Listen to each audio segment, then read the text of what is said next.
हाय, तो आज हम पढ़ना स्टार्ट करेंगे क्लास 12th का chapter vector algebra. Vector algebra में भी हम पहले स्टार्टिंग करेंगे कुछ बेसिक कॉन्सेप्ट से, सो दैट हमारा कुछ बेस जो बिल्ड हो जाए। तो let's starts with scalar quantities. Scalar quantities क्या होती है? ऐसी क्वांटिटीज जिनके पास ओनली मैग्नीट्यूड हो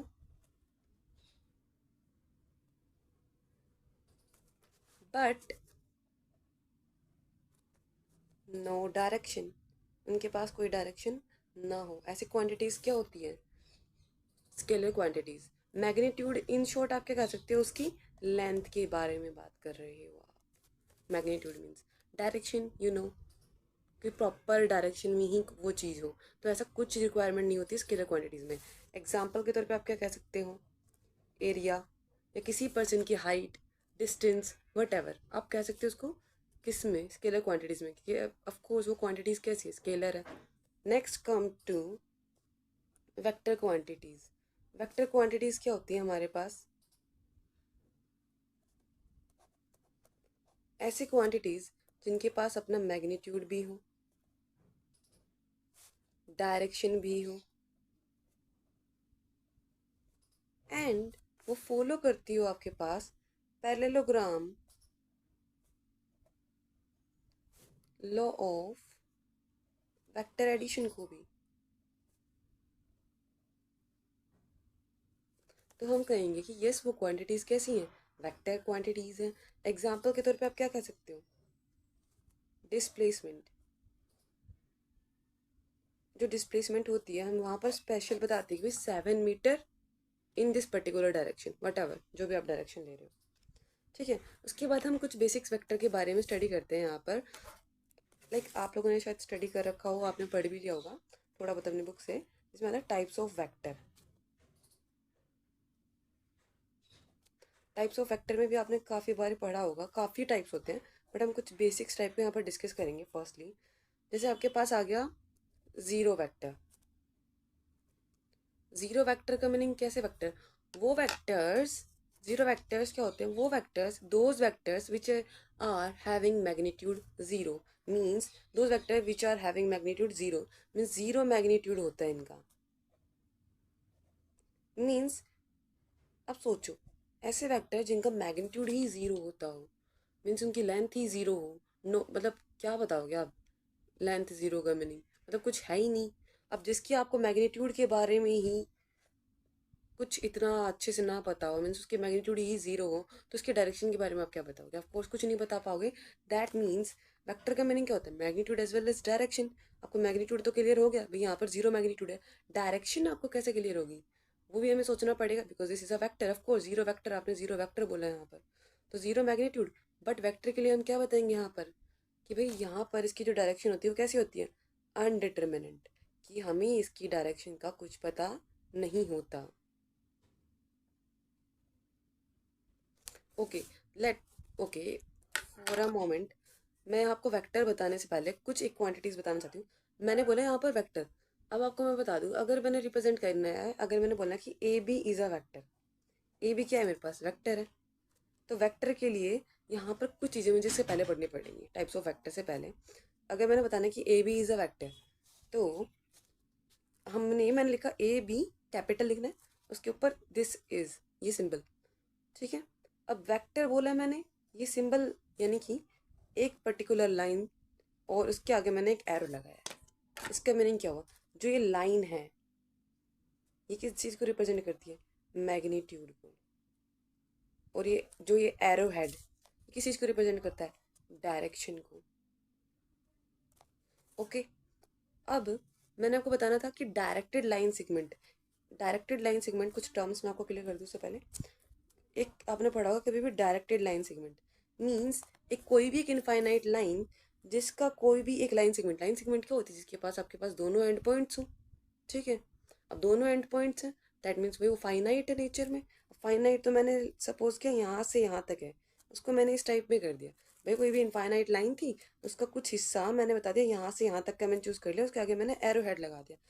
तो इस पार्ट को बोलेंगे directed line segment. I hope so कुछ क्लियर हुआ होगा आप लोगों को। ठीक है। अब मैंने बोला A B is a vector, तो ये मैंने बोला ए भी क्या है, वेक्टर है। जब हम पोजीशन वेक्टर की बात करते हैं, मैंने बोला A B is a vector, okay ये कोई बात नहीं। मैंने बोला A B is a position vector, A B हमारे पास क्या है, एक पोजीशन वेक्टर है। दैट मीन्स इसका मतलब मैं इसको लिखूंगी कैसे, right minus left, O B. इसके लिए आपको मैं पहले बता दूं, थोड़ा जब हम आगे जाएंगे फर्दर तो हमें क्लियर होगा कि हमें with respect to origin choose करना पड़ता है, या कोई भी आपको एक पॉइंट गिवन होगा उसके रेस्पेक्ट में हम बताते हैं कि यस इसके रेस्पेक्ट में हम पोजीशन वेक्टर की बात कर रहे हैं। तो किसी पॉइंट के बारे में, किसी पॉइंट के रेफरेंस में या किसी पर्टिकुलर चीज़ के रेफरेंस में तो आप पोजीशन बताओगे, ओ बी माइनस ओ ए, okay, O B minus O ए, ओके, इसे बोला जाता है एक तरीके से पोजीशन वेक्टर, ठीक है। Thank you. हाय गाइस, अब हम पढ़ना स्टार्ट करते हैं यूनिट वेक्टर्स के रिगार्डिंग। यूनिट वेक्टर होते क्या, यूनिट वेक्टर्स का मीनिंग ऐसे vectors, those vectors which are having magnitude, कितना, यूनिट का मीनिंग कितना होता है, 1, तो जिनका मैग्नीट्यूड कितना हो, 1 यूनिट, बट उनके डायरेक्शन, वेक्टर तो ऑफकोर्स हम डायरेक्शन के बारे में बात करेंगे, उनके डायरेक्शन किसके अलोंग हो, अलोंग ए कैप के डायरेक्शन के अलोंग, सॉरी अलोंग ए वेक्टर की डायरेक्शन के अलोंग जो हो उनकी डायरेक्शन हो, ओके, जिनका मैग्नीट्यूड अगर मैं करूँ तो 1 आए और उनके डायरेक्शन उसी वेक्टर के अलोंग हो, तो उसे हम बोलते हैं यूनिट वेक्टर।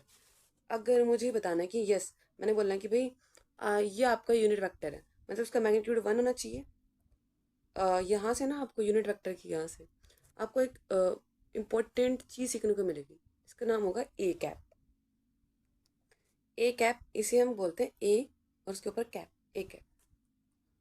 वेक्टर, जो भी वेक्टर आपके पास, अगर आपने ए कैप बोला है that means A vector upon में उसका मॉड्यूलस, दैट मीन्स उसकी length, magnitude of that vector, okay. इस, ये इंपॉर्टेंट, बहुत इंपॉर्टेंट रिजल्ट है, आपको हमेशा याद एक्चुअली काम आने वाला है। इसे हम बोलते हैं यूनिट वेक्टर, ओके। नेक्स्ट हम थोड़ा सा पढ़ते हैं किसके बारे में, लेट्स से हमने पढ़ा यहाँ पर फ्री वेक्टर के बारे में। नेक्स्ट आता है हमारे पास फ्री वेक्टर। फ्री वेक्टर का मीनिंग क्या होता है, ऐसे वेक्टर्स जिनका स्टार्टिंग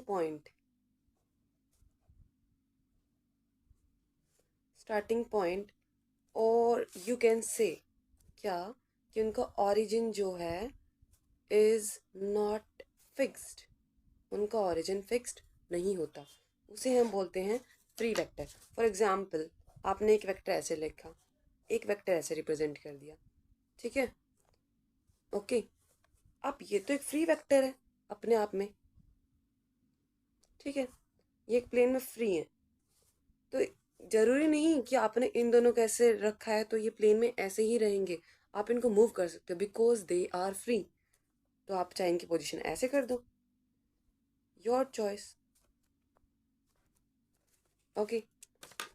फिक्स्ड वेक्टर, और you can say the localized vector, localized और फिक्स्ड वेक्टर, ये कौन से वेक्टर होते हैं, वो वेक्टर जिनका ओरिजिन, जिनका ओरिजिन क्या होता है, फिक्स्ड होता है, और you can say the starting point is fixed, कि हाँ यहाँ से ही आपको स्टार्ट होना पड़ेगा, ए बी ऐसे करके, वो होते हैं आपके पास फिक्स्ड वेक्टर और localised vector, okay.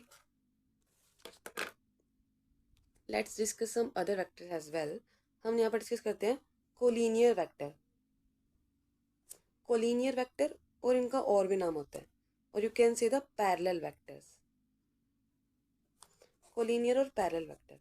Collinear vector का मीनिंग क्या होता है, कोलिनियर और पैरेलल वेक्टर, पैरेलल वेक्टर भाई मतलब आपके पास दो वेक्टर होंगे, ठीक है, वहाँ पर मैंने आपको बताना है कि भाई जो आपका ए बी वेक्टर है वो आपका सी बी, जो सी डी वेक्टर है उसके पैरेलल है, ठीक है, आपको ऐसा गिवन है, इसका मीनिंग आप क्या समझे,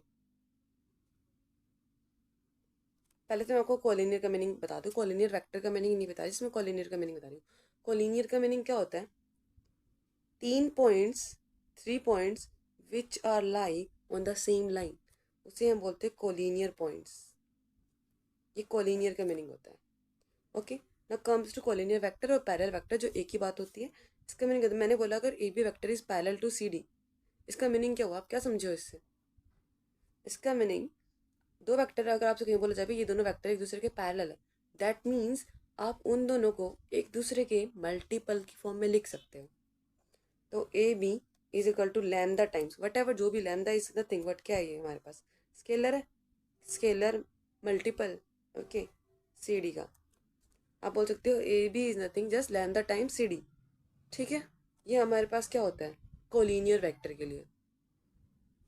भाई अगर आपको कहीं प्रूव करना है कि yes these two vectors are collinear, अगर आपको गिवन है कि कोलिनियर दैट मीन्स आपको एक वेक्टर को दूसरे वेक्टर का मल्टीपल के फॉर्म में प्रूव करना पड़ेगा। सिंपल है, कोई ना कोई मल्टीपल आ जाए दैट मीन्स वो कोलिनियर है। हाँ एक चीज़ और बताना मुझे, पैरेलल जरूरी नहीं है कि दो वेक्टर एक ही डायरेक्शन में होंगे तो पैरेलल है। No it is not so necessary. अगर एक वेक्टर इस टाइप से है और दूसरा इस टाइप से है तो भी ये पैरेलल हैं, ठीक है। ये मैटर नहीं करता कि दोनों सेम ही डायरेक्शन में हो ना, अपोजिट डायरेक्शन में है still they are parallel to each other. Okay now co-initial vector, those vectors which are having the same starting point। Let's say मेरे पास मैंने वेक्टर बोला है एक A B A C, A point इसको दे दिया B और सी, तो A B vector and A C vector हम इनको कहेंगे कि यस दीज आर को इनिशियल वैक्टर्स।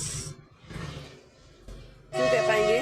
बिकॉज इनका जो इनिशियल पॉइंट है, इनिशियल पॉइंट स्टार्टिंग पॉइंट वो क्या है सेम, दैट्स व्हाई हम कह सकते हैं कि A B and A C are को initial vectors. Thank you, bye bye.